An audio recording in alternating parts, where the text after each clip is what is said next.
한 여론조사 기관에서 부부를 대상으로 행복감을 느끼는 말에 대해서 조사를 했습니다. 그래서 먼저 아내들이 남편에게 들을 때 행복감을 느끼는 5가지의 말을 간추렸습니다. 우리 남편들은 받아 적으시기 바랍니다. 첫 번째가 여보 사랑해. 두 번째는 여보 고마워. 세 번째는 그동안 고생했지. 네 번째는 나한테 당신이 제일이야. 마지막으로 당신 오늘 예쁜데. 이렇게 이야기하면 아내들이 행복감이 넘친다고 하십니다. 5가지 적으셨죠? 이제 남편들이 아내에게 들을 때 행복감이 넘치는 단어를 5개가 있습니다. 첫 번째는 똑같습니다. 여보 사랑해. 두 번째는 저는 당신만 믿어요. 아내분들 적고 있죠? 세 번째는 당신이랑 결혼하길 참 잘한 것 같아요. 이 여성분들은 참 얼굴에 미소가 전혀 없어지시는데, 네 번째는 당신 정말 남자다워요. 그 웃음의 의미는 무엇입니까? 마지막으로 우리 애가 당신 닮아서 똑똑하고 대견해요.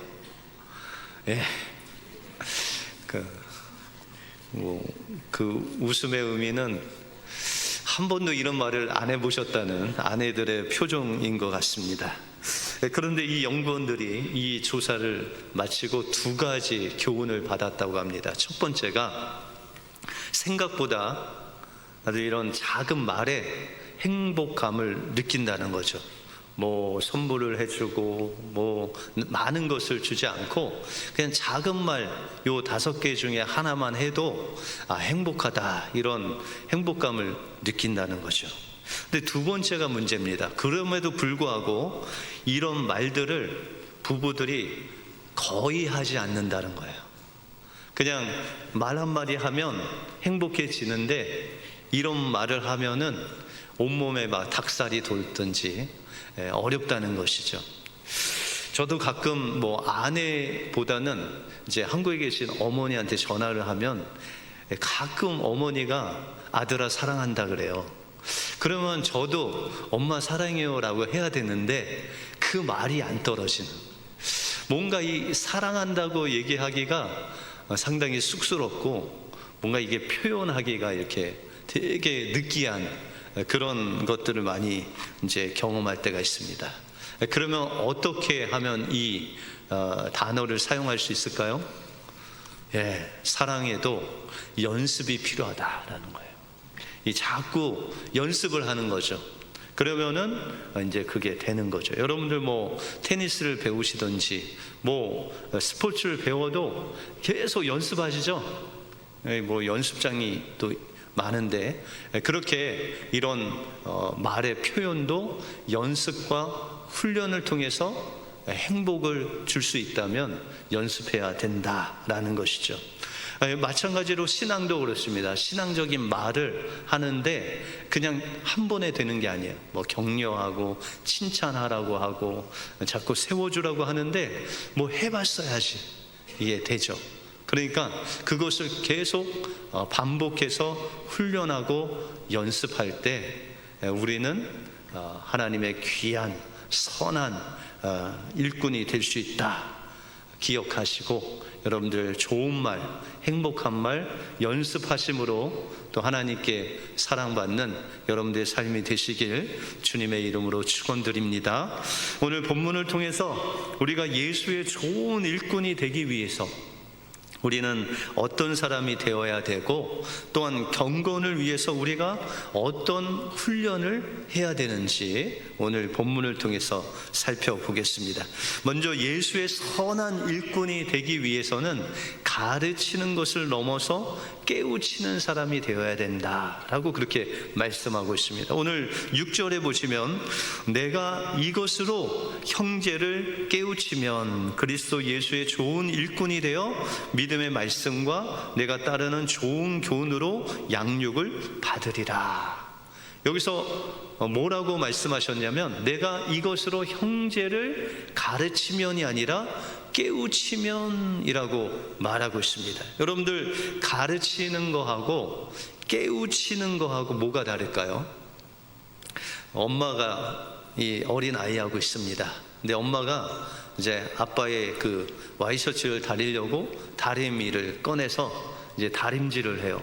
그러면 어린 아이가 어떻게 할까요? 엄마한테 자꾸 가까이 오죠. 엄마가 하는 거 자기도 하려고 다리미에 가까이 옵니다. 그러면 엄마가 아이에게 뭐라고 하죠? 얘야, 가까이 오지 마라. 너 이거 다리미 뜨거워. 뒤어. 여기 오면 안 돼. 그러면 아이가 저 멀리에 가서 다리미 하는 거 보고 있죠. 안 그렇습니다. 오지 말라고 하면 더 와요. 그러면 어떻게 해야 될까요? 이게 가르치는 거죠. 가르침으로 안 되면 깨우쳐 줘야죠. 그래서 엄마가 이제 다리미 코드를 딱 빼고 이제 온도를 측정을 합니다. 거의 디지 않을 정도로 이제 조금 따뜻하게 만들어서 아이가 다가올 때 그 손에 다리미를 확 대죠. 그러면 아이가 어떻게 해야 되죠? 그냥 깜짝 놀라서 아 뜨거워 그럽니다. 그 다음부터는 다리미에 와요, 안 와요? 오라고 해도 안 와요. 그것이 깨우치는 겁니다. 여러분들, 우리가 하나님의 말씀을 가르칠 때 우리는 주일 예배 드려야 된다, 기도해야 된다, 암송해야 된다 이렇게 가르쳐도 여러분들 해요, 안 해요? 더 안 하죠. 그럼 어떻게 해야 돼요? 깨우쳐야 하죠. 깨우치려면 어떻게 해야 돼요? 여러분들이 경험을 하셔야 돼요. 여러분들, 우리가 아무리 주일 성수 강조해도 이 주일 성수만큼 중요한 것이 없습니다. 그런데 계속 반복해도 아이가 다리미에 오듯이 주일 성수를 그렇게 중요하게 여기지 않습니다. 그럼 어떻게 해야 돼요? 깨우쳐줘야 돼요. 그러면 여러분들 주일 성수를 여러분들 자녀들에게 어떻게 깨우쳐 주시겠어요? 지미 카터 전 미국 대통령은 그가 대통령일 때 사람들에게 좀 무능력한, 빛을 발하지 못하는 대통령이었습니다. 근데 그가 퇴임 후에 이 빛을 발하는 대통령이 되었습니다. 그는 퇴임한 후에 지구촌 곳곳을 다니면서 분쟁이 있는 곳에 화평을 전하고 또한 경제와 사회 개발을 하기 위해서 노력을 했습니다. 그리고 우리에게 잘 알려진 집이 없는 사람들에게 집을 지어주는 그런 헤비타트 운동을 전 세계적으로 확산시킨 사람이 바로 이 지미 카터 대통령이죠. 그리고 우리나라도 1994년에 이 핵 문제로 어려움이 있을 때 그가 개인적으로 북한에 방문해서 김일성 주석을 만나고 이런 한반도의 핵 문제를 푸는 그런 실마리를 그가 제공한 사람이 바로 이 지미 카터 대통령이다라는 것이죠. 그런데 그는 오래전부터 애틀란타에 있는 한 교회의 교회학교 교사였습니다. 그리고 그가 헤비타트나 뭐 이런 여러 일들을 하러 나가서도 이제 주일이 되면 비행기로 그 애틀란타 교회에 돌아와서 주일학교를 가르쳤습니다. 어느 한 날 나이가 좀 지극히 드셔서 넘어지셔갖고 이 골반뼈가 다 나갔어요. 그런데 이 지미 카터 대통령이 교회에 방문해서 휠체어를 타고 주일학교에 교사 역할을 하는 거죠. 그렇게 앉아서 아이들을 가리키고 어른들을 가르치는 일을 그렇게 사명으로 알고 주일 성수를 했다라는 것이죠. 또한 기록에 보면 이 지미 카터 대통령은 남성교회 회장을 무려 2번씩이나 했다는 것이죠. 그리고 남성교회 회장을 한 후에도 이 남성교회 일에는 적극적으로 나서서 그렇게 봉사를 했다고 합니다. 여러분들 지미 카터 대통령을 보면 그 주변에 있는 사람이 주일 성수를 해야 될까요? 안 해야 될까요? 고민했을까요? 저 대통령을 보니까 우리 주일 성수를 해야 되는구나. 우리가 어디 가든지 이 주일을 기억하고 돌아와서 주일 성수를 하는 것이 얼마나 복되고 하나님이 기뻐하시는 일인지 모르겠다. 그렇게 깨우쳐 주는 일을 이 지미 카터 대통령이 합니다. 그래서 주일 성수하면 보통 설교하는 사람들이 이 지미 카터 대통령의 예화를 많이 듭니다. 이것은 그가 말로 가르친 것이 아니라 삶으로 가르쳤기 때문에 그의 삶을 보고 많은 사람들이 주일 성수가 얼마나 중요한지를 깨우치는 그런 본이 되었다라는 것이죠.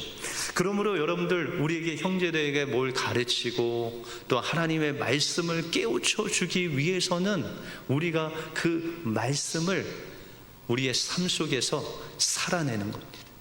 그러면 그 삶을 보고 그 사람들이 이렇게 살아야 되는구나. 장로님을 보니까 새벽 예배는 이렇게 하는 거구나. 권사님을 보니까 봉사라는 것은 이렇게 하는 거구나. 깨우쳐지는 놀라운 하나님의 은혜가 있다라는 것입니다. 그러므로 예수의 선한 일꾼은 가르침을 넘어서 우리의 삶 속에 하나님 말씀의 살아냄으로 인해서 다른 사람들을 깨우쳐주는 하나님의 선한 일꾼이 되어야 된다라는 것입니다. 그러므로 우리의 삶 속에서 여러분들 하나님의 말씀대로 사심으로 가르침을 뛰어넘어 깨우치시는 여러분들의 삶이 되어서 예수의 선한 일꾼이 되시는 여러분들의 삶이 되시길 주님의 이름으로 축원드립니다. 그러면 우리가 이 말씀을 어떻게 나의 삶 속에 살아낼 수 있는가라는 것이죠. 오늘 7절에 보시면 우리는 망령되고 허탄한 신화를 버리고 경건에 이르는 훈련을 해야 된다고 말씀하고 있습니다. 뭘 버려야 돼요? 망령되고 허탄한 신화를 버려야 된다. 여러분들, 이 당시에, 디모데 당시에 이 신화라는 것, 특별히 헬라 신화, 우리가 아는 그리스, 로마 신화는 그들의 삶의 기반이 되는 것이었습니다. 그래서 청년들은 아침에 일어나면 철학이나 역사를 공부하고 또한 그런 학문을 배운 것을 표현하기 위해서 논리학이나 수사학을 배웠습니다. 그리고 오후에는 운동을 해서 자신의 몸을 단련하는, 그러니까는 지식과 정서와 육신을 다 단련하는 그런 일을 했다라는 것이죠. 그런데 이 신화의 특징이 있는데 그 특징은 바로 망령되고 허탄하다라는 특징이 있다라는 것이죠. 그러면 망령되다, 조금 우리가 이 망이 들어가서 조금 그런데, 망령되다는 그런 의미가 어떤 의미일까요? 우리가 신학 사전에 보시면 이 망령되다는 단어의 의미는 허가받지 않는 상태에서 선을 넘는다는 것이죠. 누가 허가를 해 주셔야 돼요? 하나님이 허가를 해 주셔야 되는데 허가도 받지 않고 선을 넘는다. 그러면 망령된 것이다 라는 것이죠. 성경에 보시면은 이 망령된 일을 한 본보기가 있습니다. 히브리서 12장 16절에 보시면 한 그릇 음식을 위하여 장자의 명분을 판 에서와 같이 망령된 자가 없도록 살피라 라고 그렇게 말씀하고 있습니다. 그러면 우리가 신화의 특징이 망령된 것인데 그 망령된 삶이란 어떤 삶이냐? 하나님께서 허락지 않으셨는데 선을 넘는다는 것이죠. 자기 마음대로 무엇인가 하는 것입니다. 그래서 성경에 보시면 이 에서가 하나님께서 장자의 축복을 주셨어요. 근데 이 장자의 축복을 가지고 있는 에서가 하루는 사냥을 나갔습니다. 사냥을 나가서 막 열심히 하다 보니까 너무 고뇌갖고 이제 기절할 정도예요. 너무 허기져가. 그런데 마침 집에 오니까는 야곱이 죽을 쑤는데 아주 붉은 죽, 우리로 말하자면 팥죽을 막 쓰고 있는 거예요. 그래서 동생한테 야, 팥죽 한 그릇만 나에게 다오. 그랬더니 이 야곱이 그러면 형의 장자의 명분을 내게 준다고 약속하면 내가 이 팥죽을 형한테 주겠다. 그랬더니 서슴지 않고 그렇게 하자고 해요. 그래서 에서는 그 팥죽 한 그릇에 자기의 장자의 명분을 바꾼 거죠. 누가 주신 것을? 하나님께서 주신 것. 누구 허락도 없이, 하나님 허락도 없이 그것을 자기 맘대로 선을 넘어버린 거죠. 그냥 바꿔버린 거죠. 그래서 에서의 삶은 하나님 없이 자기 힘으로 살아가는 그런 망령된 삶을 살았다라는 것이죠. 그런데 여러분들, 이 세상의 신화가 주는 것이 바로 이런 에서가 산 하나님 없이 자기의 힘과 능력으로 사는 삶이다라는 거예요. 그래서 이 당시의 로마 청년들은 그렇게 낮에 운동 연습을 열심히 했습니다. 여러분들 요새 뭐 한국이나 여기나 이 몸을 만들려고 해서 이 남자들이 막 헬스를 많이 하잖아요. 피트니스 뭐 클럽에도 가고 운동도 하고.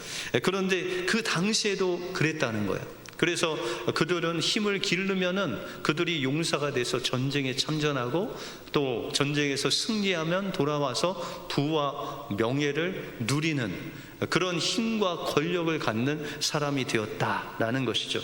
그래서 그 로마 세상, 팍스 로마라고 그러죠. 이 팍스라는 것이 힘이라는 뜻입니다. 힘을 추구하고 힘과 능력이 그들의 가치관의 모든 세계관의 기준이 되는 그런 약육 강식의 논리로 힘과 능력이면 모든 것을 할 수 있다라는 그런 생각으로 그들은 살았다라는 것이죠. 여러분들 정말 힘과 능력이면 이 세상을 잘 살 수 있을까요? 세상 논리는 그래요. 나 돈만 있으면, 힘만 있으면, 명예만 있으면, 권력만 있으면 내가 뭐든지 할 수 있다라는 것이죠. 그런데 그것은 망령된 것이다. 하나님께서 허락지 않은 것이죠. 자기의 힘으로 뭘 하려고 발버둥치는 망령되고 허탄한 일이다. 그러면 하나님께서 원하시는 삶은 어떤 사람이냐? 그것은 바로 경건에 이르는 훈련을 하는 사람이 하나님께서 원하시는 선한 일꾼의 모습이다 라고 그렇게 말씀하고 있습니다. 여러분들, 경건이라는 것은 내가 하나님 앞에서 하나님을 섬기는 자세, 그것이 경건입니다. 그런데 오늘 본문에 보시면은 이 경건에 이르도록 내가 하나님을 공경하고 하나님을 섬기고 하나님을 닮기 위해서 무엇을 하라고요? 연단을 하라. 근데 이 연단이라는 단어를 자세히 보면 원문에는 훈련을 하라, 트레이닝을 하라라는 것이죠. 경건이라는 것은 세상의 기준이 아닌 하나님의 기준대로 내가 살기 위해서 하나님을 섬기고 사람을 섬기고 다른 사람을 나보다 더 낮게 여기면서 종이 되어서 섬기는 그런 삶을 살아라라는 것이죠. 그러면은 천국에서는 하나님의 기준이 어떤 기준으로 큰 자와 작은 자를 나눌까요? 여러분들, 우리가 마가복음 9장에 보시면 제자들이 서로 막 다툽니다. 내가 크냐 너가 크냐.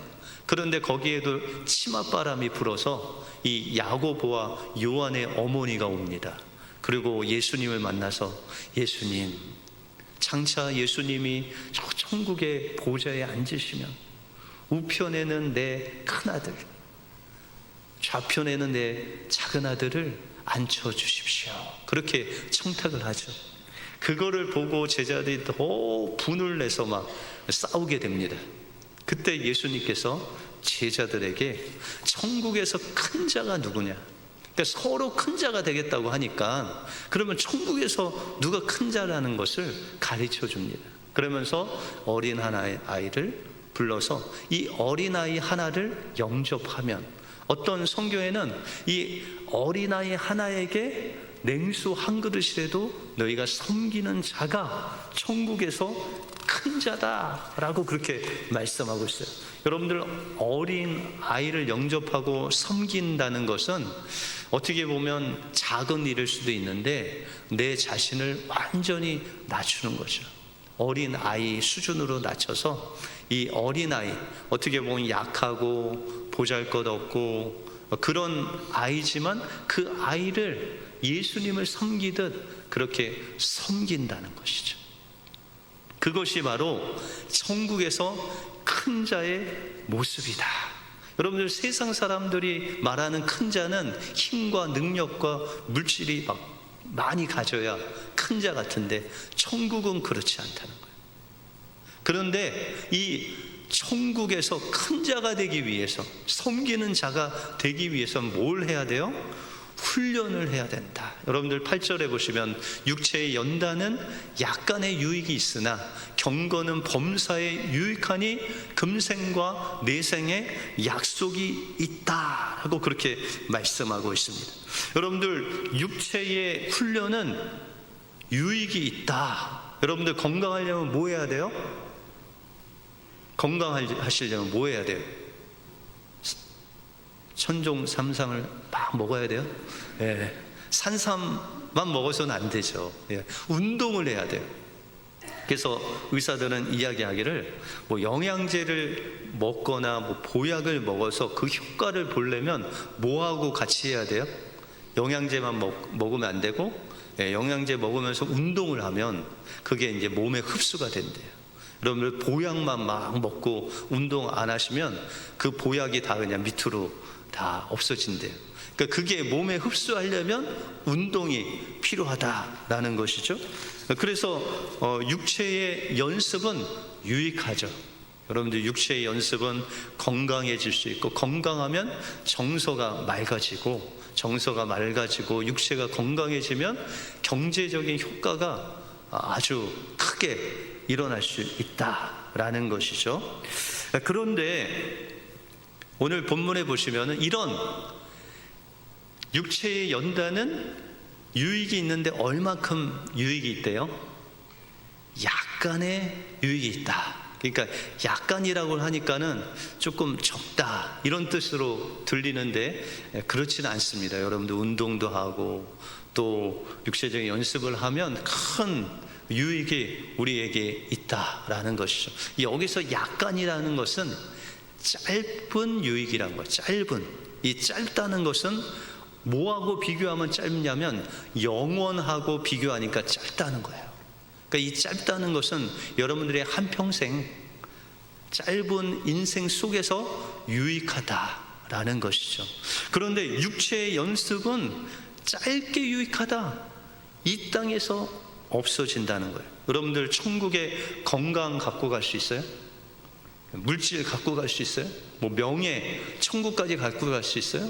예, 그것은 우리가 죽으면 없어질 것이다. 그래서 약간 유익하다. 그런데 오늘 경건에 대해서 말씀하시기를, 이 경건은 얼마나 유익해요?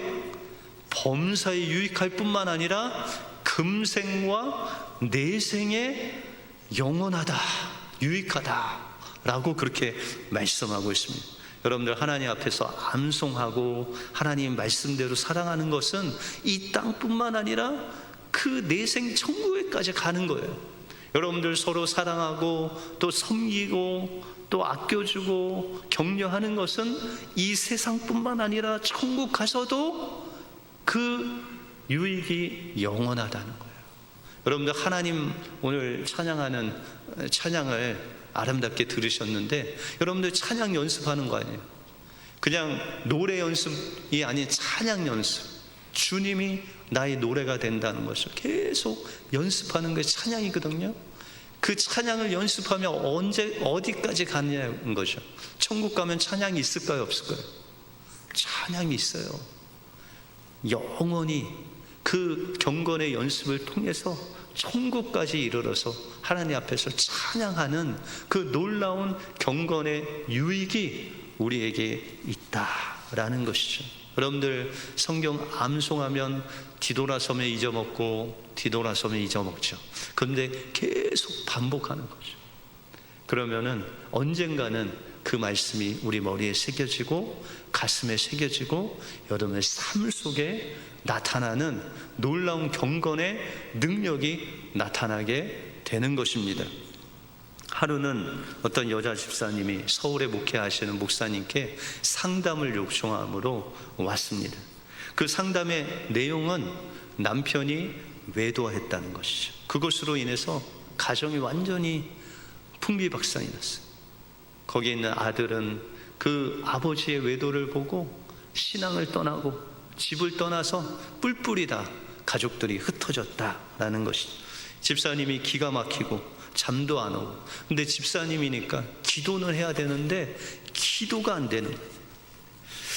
그래도 내가 이 기도를 해야 살겠다라고 마음을 추스리고 기도하기 위해서 이것을 하고 있습니다 하면서 콩 50개, 검은 콩, 작은 콩 있죠?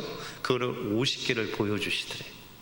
아니, 집사님 이게 뭡니까? 그랬더니 목사님, 제가 이 콩을 한 주머니에 넣고 주기도문을 10번 하면 콩 하나를 내 다른 주머니에 옮겼습니다. 그렇게 오전에 50번을 옮겼대요. 문제입니다. 그러면 주기도문을 몇 번 했을까요? 네? 50번? 네, 500번이죠. 콩 한 번 옮길 때 주기도문 10번 해야 콩 하나를 옮겼대요. 근데 콩을 50번을 옮겨야 되니까 주기도 500번을 오전에 했대요. 그리고 이쪽으로 옮긴 다음에 다시 다른 쪽으로 다시 50번을 옮겼는데 그것은 오후에 그렇게 했답니다. 그럼 하루에 몇 번 주기도문을 외웠을까요? 500번? 예, 잠이 싹 깨시죠? 예, 1000번이죠. 오전에 500번, 오후에 500번. 우리는 이렇게 웃지만 그 여자 집사님은 막 그냥 마음이 무너질 정도로 그렇게 주기도를 외웠다고 합니다. 그런데 하루에 1000번을 주기도문을 해도 기도가 안 나왔대. 마음이 무너져서. 근데 이제 3주가 지나고 교회에 나와서 기도를 하는데 하나님께서 기도의 문을 터뜨리셨어요. 그리고 그가 기도하기를, 하나님, 나는 마귀에게 질 수 없습니다. 가정을 허물어 버리고 살고 싶지 않게 만드는 이 어둠의 권세에게 나는 질 수가 없습니다. 자식을 위해서도 나는 이겨야 합니다. 하나님 앞에서 이겨야 됩니다. 힘 주십시오 라고 그렇게 목이 터져라 기도문이 열리고 하나님 앞에 부르짖는데, 눈물을 흘려 기도하는데 사랑같이 보이지 않던 그 남편이 갑자기 불쌍해 보이는, 너무너무 남편의 영혼이 불쌍해서 저 사람도 가책을 받으면서 저 일을 하는 것이 쉽지 않을 텐데 이런 마음까지 들면서 그를 위해서 기도를 하고 있더래요.